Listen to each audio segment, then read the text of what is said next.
Yuk guys, buat kamu yang ngaku fans Arsenal sejati, wajib banget subscribe channel ini dulu ya. Terima kasih. Semoga Arsenal juara. Arsenal kembali mengalihkan fokus ke Liga Champions setelah akhir pekan sukses di Premier League. Skuad Mikel Arteta tampil sempurna sejauh ini di kompetisi Eropa, mencatat kemenangan atas Athletic Bilbao, Olympiakos, dan Atletico Madrid dengan agregat 8-0.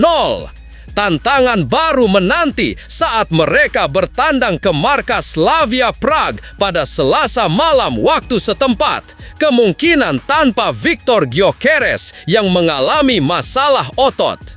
Gyökeres sejatinya menjalani awal karir yang cukup baik di London Utara.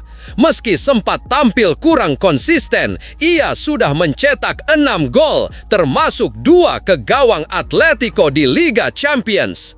Penampilan terbaiknya datang saat melawan Burnley, di mana ia membuka keunggulan dan berperan penting dalam terciptanya gol kedua sebelum ditarik keluar di babak pertama karena cedera. Absennya Gyökeres menjadi pukulan, terutama karena Kai Havertz dan Gabriel Jesus juga masih menepi. Namun Arteta disebut memiliki opsi menarik dengan memberi kesempatan kepada pemain muda Akademi Hale End, Andre Hariman Anous. Pemain berusia 17 tahun itu tampil mengesankan di Piala Liga melawan Brighton, di mana gol Bukayo Saka berawal dari peluangnya. Hariman Anous dikenal sebagai penyerang yang lincah dan fleksibel, mampu bergerak melebar layaknya Alexander Isak atau Hugo Ekitike.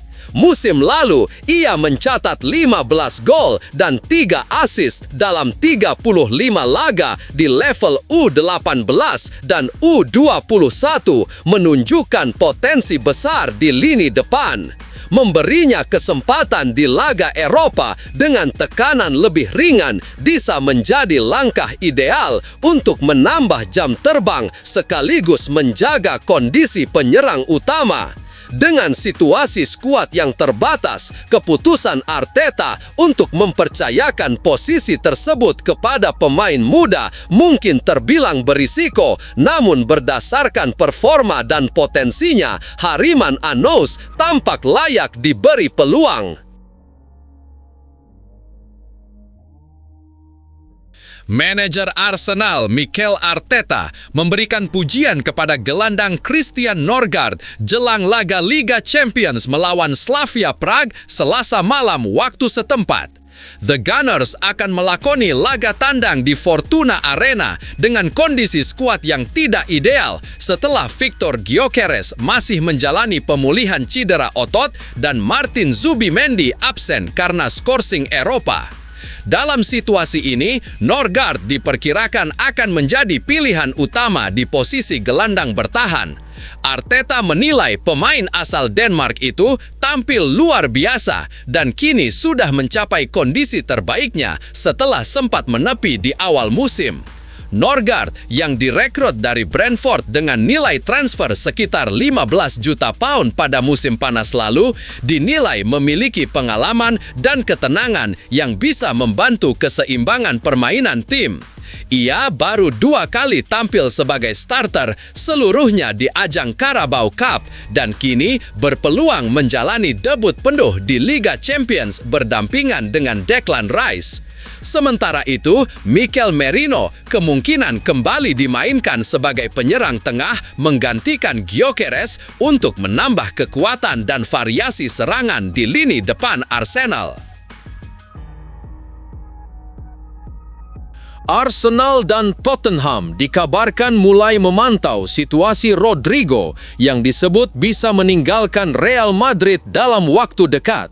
Penyerang asal Brasil itu dulunya menjadi andalan di sisi kanan serangan bersama Vinicius Junior. Namun sejak kedatangan Xabi Alonso, perannya menurun drastis. Dari 9 laga La Liga musim ini, Rodrigo baru 2 kali tampil sebagai starter. Alonso lebih sering memberi kesempatan pada Arda Güler dan Franco Mastantuono, membuat Rodrigo mempertimbangkan opsi hengkang demi menit bermain reguler. Menurut laporan Give Me Sport, sang winger terbuka untuk pindah ke Premier League pada Januari mendatang dan agen telah memberi sinyal kepada klub-klub Inggris.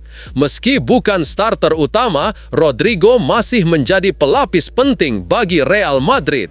Karena itu, kepergiannya di tengah musim dinilai sulit, dengan peluang pindah di musim panas lebih masuk akal. Arsenal dan Tottenham disebut tertarik, namun faktor harga dan prioritas belanja bisa menentukan langkah keduanya.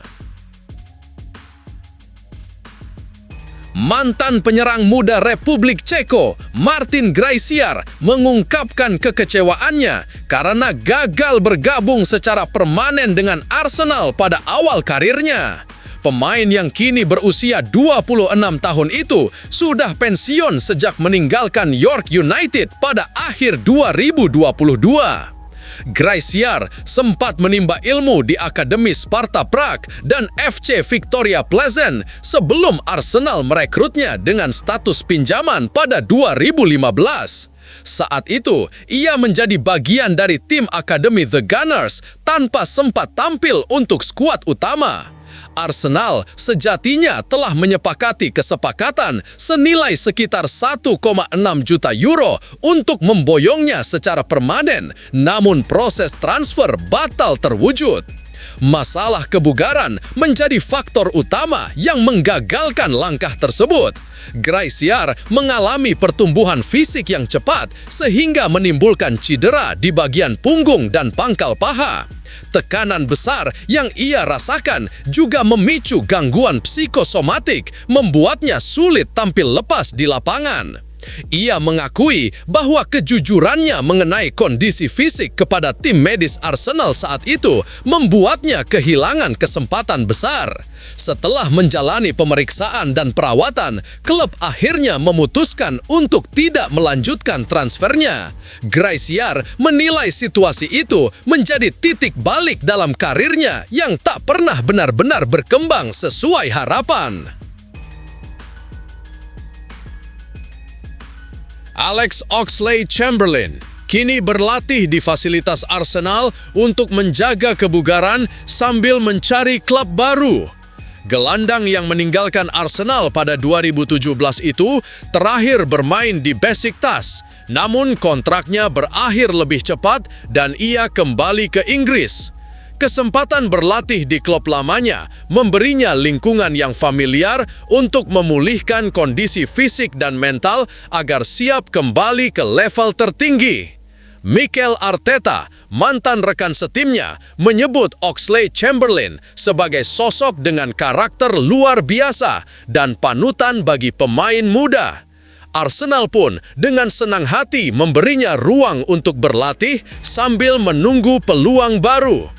Dukungan ini menunjukkan hubungan baik antara klub dan mantan pemainnya, sekaligus membantu Oxlade-Chamberlain tetap bugar dan siap melanjutkan karir profesionalnya.